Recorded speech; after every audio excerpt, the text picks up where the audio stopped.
Well, I think that the message that, one can synthesize a message, the message from the disability community to the rest of society is a simple one. And to try to focus that, it's that society has a role, people with disabilities have a role. What they're asking, what people with disabilities are asking, what we are asking, is pretty straightforward. Take into consideration from a universal design perspective or an accessibility perspective at the time you're planning facilities. Take into consideration what the federal laws require, what state laws require, what local laws require. Take that into consideration at the time you begin planning facilities, and it's not going to cost any additional money to build these facilities. Take into consideration when you are remodeling school systems, and it's happening all over the country, that municipalities are going back in and remodeling buildings. Take into consideration what people with disabilities, what their needs are. Whether or not there are local codes that require, there are federal laws that require. Take those into consideration so that kids can receive a good education, can be integrated into society at an early age, so society can learn about kids with disabilities. Kids with disabilities can learn about mainstream society. Take all of this into consideration at an early point in the process, and it's easy to do.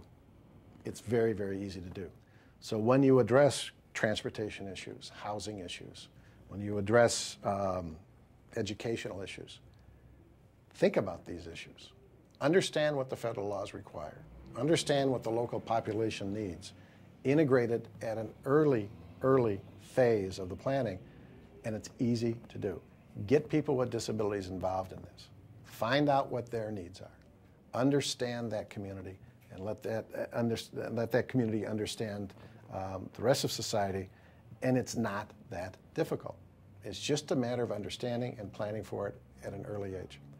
Ed Roberts brought that perspective. He understood that society had a huge role in this, that it wasn't about the person with disabilities as much as, and them not being able to accomplish something. He understood that it was about society not allowing that to occur. And it is easy for it to happen. And there are models. And I think Chicago is a good model. A lot left to do in the city of Chicago, an awful lot left to do in the city of Chicago, but we've made huge, huge strides in that direction through zoning laws, building codes, through awareness. I think that government, I think that the foundations in this city, the funders of this city, I think the disability community in this city are all aware of each other and what they need to do to make it work. And I think to a great extent it is working in this town and in other towns.